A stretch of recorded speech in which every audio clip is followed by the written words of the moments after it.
Friends, మనం ఇప్పుడు is my trip Q4 2025 results ఇప్పుడు డిస్కస్ చేయబోతున్నాము. ఫ్రెండ్స్, ఇది క్లౌడ్ ఏఐ అనమాట. అంటే నేను ఇది ఎందుకు యూస్ చేస్తున్నానంటే ఇప్పుడు మీకు ఈజీగా ఎక్స్ప్లెయిన్ చేయడానికి అండ్ నాకు ఇది చూపించి మీకు వర్చువల్గా మీకు చూపించడానికి యూజ్ అవుతుందని నేను ఇట్లాగా ప్రాంప్ట్ ఇచ్చేసి మీకు ఇన్ఫర్మేషన్ లైవ్గా ఈజీగా చూపించడానికి నేను ఇది యూస్ చేస్తున్నాను అనమాట. ఫ్రెండ్స్, దీన్ని బట్టి మీరు అంటే ఇది చెప్పింది కదా అని చెప్పి ఇందులో కొన్ని ఉంటాయి. లైక్ 2 ఇయర్స్లో ఇంత పెరగచ్చు, 1 ఇయర్లో ఇంత పెరగచ్చు, 6 మంత్స్లో ఇంత అవ్వచ్చు. ఇవన్నీ జస్ట్ నేను చెప్పిన దాన్ని బట్టి అనలైజ్ చేసుకొని మీరు థింక్ చేసుకొని పెట్టుకోవాలి. కానీ ఇట్లా 2 ఇయర్స్లో 35 అయిపోద్ది మనం అట్లా కాదు. ఇది జస్ట్ ఏఐ టూల్ అంతే. ఇది కొన్ని అనాలైసిస్ని బట్టి, అంటే ఇక్కడ ఎనలిస్ట్ వాళ్ళు ఏం చెప్తున్నారో అది ఇక్కడ చూపిస్తుంది అంతే. అంతేగాని ఇది ఏమి ఇక్కడ రికమెండ్ చేయట్లేదు. సో నేను ఇప్పుడు ఎక్స్ప్లెయిన్ చేసిన దాన్ని బట్టి మీకు ఓకే అనుకుంటే ఇన్వెస్ట్ చేయండి, ఇన్వెస్ట్ చేసిన వారు హోల్డ్లో ఉంచండి. ఓకే. అండ్ స్టాక్ అనేది హై రిస్క్ ఇన్వెస్ట్మెంట్ అలర్ట్లో ఉంది. ఏంటంటే ఇప్పుడు 1 ఇయర్ చూసుకుంటే, ఇప్పటి నుంచి 1 ఇయర్ చూసుకుంటే ఇంచుమించు 50% డౌన్లో ట్రేడ్ అవుతుంది స్టాక్ ప్రైస్ అనేది. అంటే నేను కూడా ఇందులో లాక్ అయిపోయాను ఫ్రెండ్స్. నియర్లీ 40% నా షేర్ అనేది డ్రాప్ అయిపోయింది. ఇట్లానే చాలామంది ఇందులో పెట్టి ఇరుక్కుపోయి ఉంటారు అని చెప్పి నేను ఇప్పుడు అంటే ఎక్కువగా ఇలాంటి స్టాక్స్ నేను చూస్ చేసుకుంటున్నాను. అంటే ఇప్పుడు మంచి స్టాక్స్ ఎవరన్నా చెప్తారు, అంటే లాక్ అయిపోయిన స్టాక్స్ మనం పెట్టి ఇంతకుముందు బాగానే పర్ఫామ్ చేసి ఉండొచ్చు, మంచిగా పర్ఫామ్ చేస్తుంది, మంచిగా వెళ్తుంది అని చెప్పి మన ఒక టైంలో దీంట్లో ఇన్వెస్ట్ చేసి ఉండొచ్చు. ఇన్వెస్ట్ చేసిన దగ్గర నుంచి ఇది డౌన్ఫాల్ అవుతూ వచ్చింది. నియర్లీ 40% నా పోర్ట్ఫోలియోలో ఇదే మెయిన్ డ్రాబ్యాక్ అనమాట. ఇది లేకపోయి ఉంటే నా పోర్ట్ఫోలియో అనేది చాలా చాలా బెటర్గా ఉండేది. సో ఎనీవే గైస్, ఇప్పుడు డిస్కస్ చేద్దాము. ఈ లేటెస్ట్ Q4 2025 రిజల్ట్ అయితే 139 crore అయితే ప్రాఫిట్ జనరేట్ చేసింది. హోటల్ గ్రోత్లో వచ్చేసరికి 189% and gross booking like all over booking, అంటే లైక్ టికెట్ సేల్స్ కానీ, బస్ సేల్స్ కానీ, ట్రైన్ సేల్స్ కానీ, హోటల్ బుకింగ్స్లో కానీ అన్నిటి మీద వచ్చిన బుకింగ్ రెవెన్యూ 8,692 crore వచ్చింది. అండ్ నెట్ ప్రాఫిట్ వచ్చేసరికి 107 crore only this financial year. ఇప్పటి వరకు వచ్చిన నెట్ ప్రాఫిట్, ఈ ఫైనాన్షియల్ ఇయర్లో ఉన్న ఓన్లీ నెట్ ప్రాఫిట్. రెవెన్యూ Q4కి Q5కి కంపేర్ చేసుకుంటే రెవెన్యూ అనేది -15% డ్రాప్ అయింది. ఇక్కడ మనం చూసుకుంటున్నాం ఫ్రెండ్స్, క్వార్టర్లీ ఫైనాన్షియల్ ఇయర్ 2025 నుంచి ఫస్ట్ క్వార్టర్లో ఎంత నెట్ ప్రాఫిట్ వచ్చింది, సెకండ్ క్వార్టర్లో ఎంత నెట్ ప్రాఫిట్ వచ్చింది, థర్డ్ క్వార్టర్లో అండ్ ఫోర్త్ క్వార్టర్లో మనం ఇక్కడ జాగ్రత్తగా చూసుకుని నెట్ ప్రాఫిట్ అనేది అన్ని ఎక్స్పెన్సెస్ తీసేసి ఫ్యూచర్లో వాళ్ళు పెట్టబోయే దాన్ని కూడా తీసేసి నెట్ ప్రాఫిట్ అంటే అది అన్నీ తీసేయంగా వాళ్ళకి మిగిలిన అమౌంట్ ఫస్ట్ క్వార్టర్లో 28 crores, సెకండ్ క్వార్టర్లో 26 crores, థర్డ్ క్వార్టర్లో 32 crores అండ్ ఫోర్త్ క్వార్టర్లో 23 crores.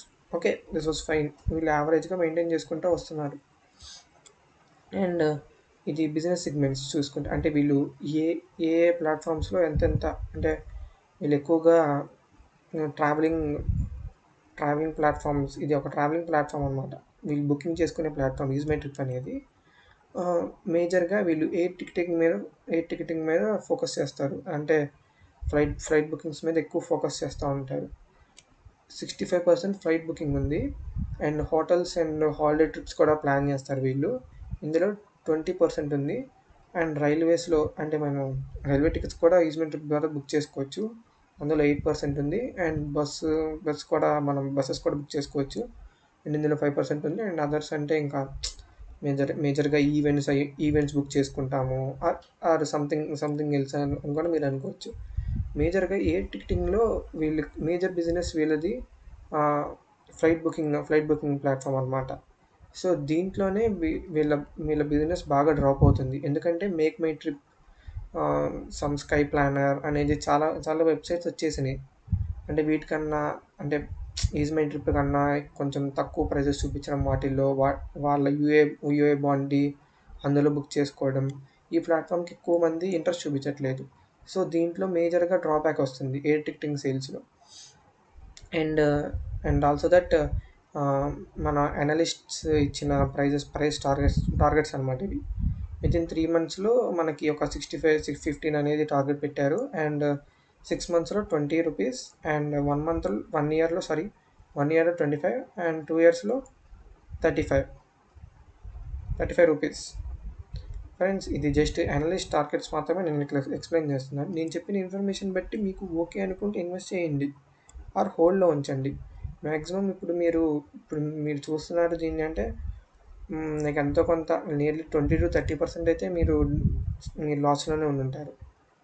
సో, అది నేను లాస్ట్‌లో ఎక్స్‌ప్లెయిన్ చేస్తాను. అసల నా వ్యూ ఏంటి? నేనేం చెప్తాను అనేది. బట్ నార్మల్‌గా వీటిని బట్టి మీరు మీరు అనలైజ్ చేసుకోబాకండి. అంటే 2 ఇయర్స్‌లో మనకి 35 అయిపోద్ది కదా! అని చెప్పేసి. ఇది జస్ట్ అనలిస్ట్ టార్గెట్స్ అనమాట ఇవి.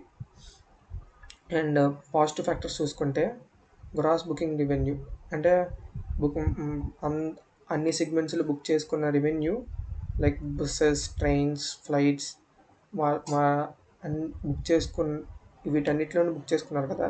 దీని మీద వచ్చిన బుకింగ్ రెవెన్యూ 8,692 సీఆర్ వచ్చింది వీళ్ళకి. ఓన్లీ దిస్ ఫైనాన్షియల్ ఇయర్‌లోనే. అండ్ మోస్ట్ పాజిటివ్ సెగ్మెంట్ ఏంటంటే వీళ్ళకి హోటల్ బిజినెస్‌లో నియర్లీ ఒక 20% ఉంది కదా! ఆ 20%లోనే 189% వీళ్ళు ఇయర్ ఆన్ ఇయర్‌లో ప్రాఫిట్ చూపిచ్చారు. అంటే పాస్ట్ ఇయర్‌కి, ఈ ఇయర్‌కి 189% ఆహ్, ఎక్స్‌ప్లోజివ్ గ్రోత్ ఉందనమాట. అంటే సిగ్నిఫికెంట్‌గా గ్రోత్ ఉంది. 189% ఒక సెక్టార్‌లో అంటే మంచి గ్రోత్ అనే చెప్పుకోవచ్చు మెయిన్‌గా ఇది. అండ్ వీళ్ళు బ్రెజిల్ గానీ, సౌదీ అరేబియా గానీ ఇంటర్నేషనల్ ఎక్స్‌పాన్షన్ చేస్తున్నారు. అంటే వీళ్ళ కంపెనీస్ అక్కడ ఎస్టాబ్లిష్ చేయడం. ఆహ్, వీళ్ళ వీళ్ళ బుకింగ్స్‌ని అక్కడ కూడా ఓపెన్ చేయడం. అంటే ఇప్పుడు మనం ఈ ఈ వెబ్‌సైట్‌ల నుంచి book my sorry is my trip నుంచి మనం ఎక్కడికి కావాలంటే అక్కడికి ఈజీగా బుక్ చేసుకోలేం. వీళ్ళకంటూ కొన్ని కంట్రీస్ అంటే ఓన్లీ వీటి కంపెనీ ఈ కంట్రీస్ మట్టుకే మనం ఇందులో బుక్ చేసుకోగలం. సో, ఇప్పుడు వాటిని కూడా బ్రెజిల్, సౌదీ అరేబియాకి కూడా ఎక్స్‌పాండ్ చేస్తున్నారు. మీరు అక్కడ కూడా బుకింగ్ చేసుకునేలాగా అంటే అక్కడ కూడా వీళ్ళ సర్వీస్ ఇచ్చేలాగా వీళ్ళు ఎక్స్‌పాండ్ చేస్తున్నారు. And also zero commission model competitive advantage. This is some kind of advantage. మనం నెగ్లెక్ట్ చేసేయొచ్చు. Strong brand recognition in travel sector. మంచి బ్రాండ్ రికగ్నైజేషన్ ఉంది ఈ ట్రావెల్ సెక్టార్‌కి. బట్ ఈజ్ ట్రిప్ అనేది చాలామంది అంటే వింటా ఉంటారు. బట్ నాకు తెలిసి ఎక్కువ మంది అందులో బుక్ చేయరు. But yeah! బ్రాండ్ రికగ్నైజేషన్ అయితే ఉంది. And profit operations with 1 or 2 crore annual profit. Annual profit 1 or 2 CR ఉంది. Yeah! That was quite good. And especially చెప్పాలంటే ఇది ఒక ట్రావెల్ ట్రావెల్ బుకింగ్ ప్లాట్‌ఫామ్ కాబట్టి కోవిడ్ టైమ్స్‌లో ఇది బాగా బాగా లైక్ డౌన్ ఫ్యాక్టర్స్‌ని ఫేస్ చేసి ఉంటది. బట్ ఇప్పుడు మంచిగా అందరూ ట్రావెల్ చేస్తున్నారు కాబట్టి ఇదొక కొంచెం పాజిటివ్‌గా మనం కన్సిడర్ చేయొచ్చు. అండ్ రిస్క్ ఫ్యాక్టర్స్ చూసుకుంటే స్టాక్ అనేది నియర్లీ 50% డౌన్ అయింది. పాస్ట్ ఇయర్‌తో కంపేర్ చేసుకుంటే లైక్ పాస్ట్ ఇయర్ అంటే ఇప్పటి నుంచి ఒక 1 ఇయర్ బ్యాక్ కంపేర్ చేసుకుంటే నియర్లీ 50% డౌన్‌లో ట్రేడ్ అవుతుంది. ఇది చాలా డౌన్‌ఫాల్ అనమాట. మీరు ఏ స్టాక్ చూసుకున్నా నియర్లీ ఒక 50% అయితే ఉండదు. నియర్లీ ఒక 50% అయితే ఖచ్చితంగా ఉండదు. లైక్ 12% 13%, 15% ఉంటది.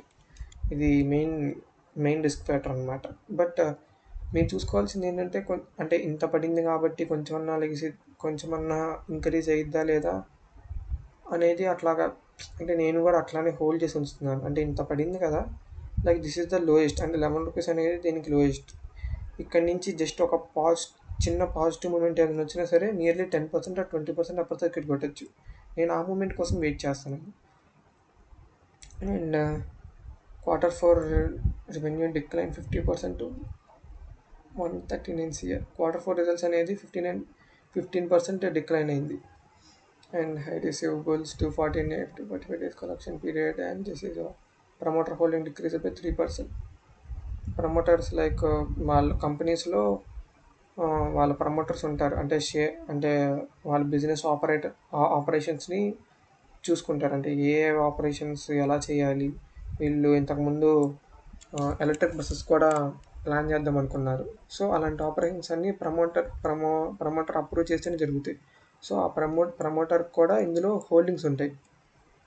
ఆ ప్రమోటర్ కూడా 3% అనేది డిక్రీజ్ చేసుకున్నాడు. అది ఎలా అంటే ఇప్పుడు ప్రమోటర్ దగ్గర నుంచి ప్రమోటర్‌కి డబ్బులు కావాలంటే తను షేర్స్ అమ్మాలి. సో, అట్లా అన్నా అమ్మొచ్చు. మనం దీన్ని నెగెటివ్‌గా తీసుకోలేం. వాళ్ళ కంపెనీని గ్రో చేయాలంటే వాళ్ళు ప్రమోటర్‌నే అడుగుతారు. అంటే ప్రమోటరే వాళ్ళకి అమౌంట్ ఇవ్వాలి.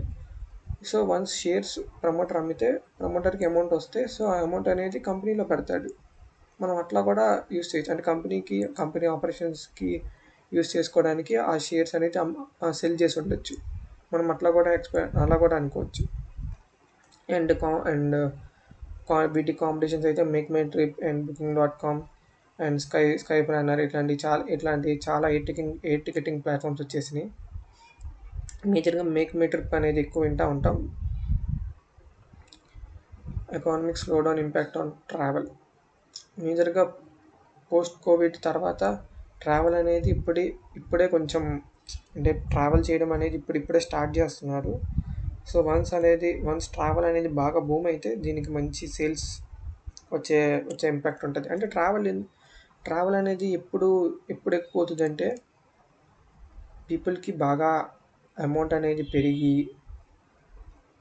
వాళ్ళ దగ్గర సఫిషియంట్ అమౌంట్ ఉంటే వాళ్ళు విల్లింగ్‌గా ట్రావెల్ చేయగలరు. సో, ఎకానమీ మీద కూడా ఇంపాక్ట్ ఉంటది. సపోజ్ ఇప్పుడు మీ దగ్గరే మీ సాలరీ అనేది ఒక 30,000 30,000లో మీరొక 25,000 మీ ఎక్స్‌పెన్సెస్‌కే పోతున్నాయి. మిగిలిన 5,000 మీరు సేవ్ చేసుకుంటారా? ట్రావెల్‌కి యూజ్ చేస్తారా? సో, మనం మ ఇది అనేది ట్రావెల్ అనేది ఎకానమీ బట్టి కూడా ఉంటది. పీపుల్ పీపుల్ స్పెండ్ చేసే దాన్ని బట్టి ఇప్పుడు ఎక్కువ పీపుల్ ఏంటంటే ఇన్వెస్ట్మెంట్ పైన ఎక్కువ వెళ్దాం అనుకుంటున్నారు. లైక్ అదే ఇట్లాగా స్టాక్ మార్కెట్‌లో గానీ, మ్యూచువల్ ఫండ్స్‌లో గానీ ఎక్కువ ట్రావెల్ అనేది తగ్గిచ్చేస్తున్నారు. లైక్ అనవసరమైన ఖర్చులు ఎందుకని. అది కూడా చూసుకోవాలి. యాహ్! ఫ్రెండ్స్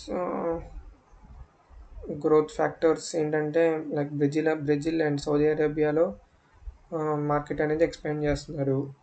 అండ్ హోటల్ బుకింగ్స్‌లో అయితే 189% గ్రోత్ అనేది చూపించింది. This is a strong growth అనమాట. అంటే వీళ్ళు ట్రావెల్ వీళ్ళు ఎయిర్ టికెటింగ్ సేల్స్‌లో నుంచి కొంచెం హోటల్ బుకింగ్స్‌లోకి ఇంకొంచెం కొంచెం బూమ్ అవుతే అది కొంచెం తగ్గించి ఇందులో కొంచెం పెంచితే బావుండిద్దేమో అని చెప్పి నా అభిప్రాయం. అండ్ ఏఐని కూడా ఇంటిగ్రేట్ చేయాలనుకుంటున్నారు. అండ్ పోస్ట్ పాండమిక్ తర్వాత మంచిగా ట్రావెల్ అనేది కంటిన్యూ అవుతుంది. సో, అయన్నీ గ్రోత్ ఫ్యాక్టర్స్. నేను ఆల్రెడీ ఎక్స్‌ప్లెయిన్ చేశాను ఫ్రెండ్స్. 3 ఇయర్స్‌లో వితిన్ 3 నుంచి 5 ఇయర్స్ లోపు స్టాక్ అనేది ఎంత పెరిగే అవకాశం ఉంది అనేది ఇదనమాట. రిస్క్ సెగ్మెంట్ చూసుకుంటే హై ఉంది. Medium to high investment. And ఇది ఫ్రెండ్స్ ఓవరాల్‌గా. అంటే ఇప్పుడు మాక్సిమం అందరూ ఈ స్టాక్ హోల్డ్ చేసిన వాళ్ళందరూ మాక్సిమం ఇప్పుడు లాస్‌లోనే ఉంటారు. బట్ నేను పాస్ట్ వీడియోస్‌లో మీరు కంపేర్ చేసుకుంటే హోల్డ్ చేసుకోమనే చెప్తున్నాను. బట్ వెయిట్ చేయండి. ఇప్పుడు ₹11 ట్రేడ్ అవుతుంది. వన్స్ నా ఎస్టిమేషన్ కరెక్ట్ అయితే వన్ చిన్ ఒక స్మాల్ స్మాల్ అనౌన్స్‌మెంట్ చాలు. స్మాల్ పాజిటివ్ అనౌన్స్‌మెంట్ చాలు. స్టాక్ అనేది ఇక్కడి నుంచి నియర్లీ ఒక 20% 20% కాకుండా 10% అన్నా అప్పర్ సర్క్యూట్ కొట్టిద్ది. అప్పుడు మీరు ఎగ్జిట్ అయిపోయి కొంచెం అక్కడ కన్సాలిడేషన్ అవుద్ది. ఒక కన్సాలిడేషన్ అయిన తరువాత అది కొంచెం అప్ సైడ్ వెళ్తుందా, డౌన్ సైడ్ వెళ్తుందా చూసి మళ్ళీ అక్కడ ఇన్వెస్ట్ చేసి అలా చేసుకుంటే మంచిదేమో అని చెప్పి నా అభిప్రాయం. అంటే ఇప్పుడు నియర్లీ 40% లాస్‌లో ఉన్నాం. సో, మనం ఎగ్జిట్ అవ్వలేం. సో, ఒక 1 మంత్ హోల్డ్ చేసి అట్‌లీస్ట్ 1 మంత్‌లో నాకు తెలిసి 10-20% అయితే ఇక్కడి నుంచి రైజ్ అయిద్ది. ఆ 20% దగ్గర ఎగ్జిట్ అయ్యి అక్కడి నుంచి ముందుకెళ్తుందో బ్యాక్ వస్తుందో మీరు అబ్జర్వ్ చేసి అక్కడ మీరు కరెక్ట్గా ఇన్వెస్ట్మెంట్ చేసుకుంటే మీరు లాస్లో నుంచి సమ్ వాట్ అన్న రికవరీ అవ్వచ్చు. నేను ఇప్పుడు చెప్పలేను ఒక మీ లాస్ మొత్తం కవర్ అవ్వచ్చు అని. బట్ ఇప్పుడు ₹11 ట్రేడ్ అవుతుందంటే మీరు 1 lakh ఇందులో పెడితే నియర్లీ 50,000 అనేది పోయినట్టు. బట్ ఇప్పుడు ఇది 20% పెరిగిందనుకో, ఇక్కడ నుంచి 20% పెరిగిందనుకో, మీరు అరౌండ్ ఒక 30K లాస్లో ఉంటారు. 1 lakh మీరు పెడితే అరౌండ్ 30K లాస్లో ఉంటారు. సో మీరు కావాలంటే 30K కదా పోనీ ఎగ్జిట్ అన్న అయిపోవచ్చు. బట్ 50K లాస్లో ఉంటే మీరు ఇప్పుడు ఎగ్జిట్ అవ్వడానికి ఎక్కువ అంటే మీకు ఆలోచిస్తారు కదా ఇంత లాస్ ఎందుకు అని. బట్ మీరైతే హోల్డ్ చేయండి ఫ్రెండ్స్. ఒక 1 to 2 months. ఈ ఒక 1 monthలోనే నియర్లీ ఒక 20% అయితే పెరిగిందని చెప్పి నేను అనుకుంటున్నాను. అండ్ ఇది ఫ్రెండ్స్. అంటే హోటల్ బిజినెస్లో వీళ్ళు అసలు మెయిన్గా ఈ ఫ్లైట్ బుకింగ్స్ దాంట్లో ఎక్కువ కాన్సన్ట్రేషన్ చేసే, అంటే ఇప్పుడు వాళ్ళ బిజినెస్ ఎక్కువగా ఇందులో ఉంది, ఎయిర్ టికెటింగ్ మీదలో ఉంది. సో ఇందులోనే 65% ఉంది. దీని మీద ఎక్కువ కాన్సన్ట్రేషన్ చేయకుండా ఎలక్ట్రిక్ బస్సెస్ అని, హోటల్ బుకింగ్స్ అని, రైల్వేస్ అని అంటే అదర్గా ఎక్స్పెండ్ చేయడానికి చూస్తున్నారు. నా ఉద్దేశం ఏంటంటే ఇందులో అసలు వీళ్ళు ఎట్లాగా గ్రో అవ్వచ్చు అనే దాన్ని చూసుకొని నెక్స్ట్ వేరే బిజినెసెస్ ప్లాన్ చేసుకుంటే బెటర్ అని చెప్పి నా అభిప్రాయం. అది friends. Thanks for watching. Bye bye.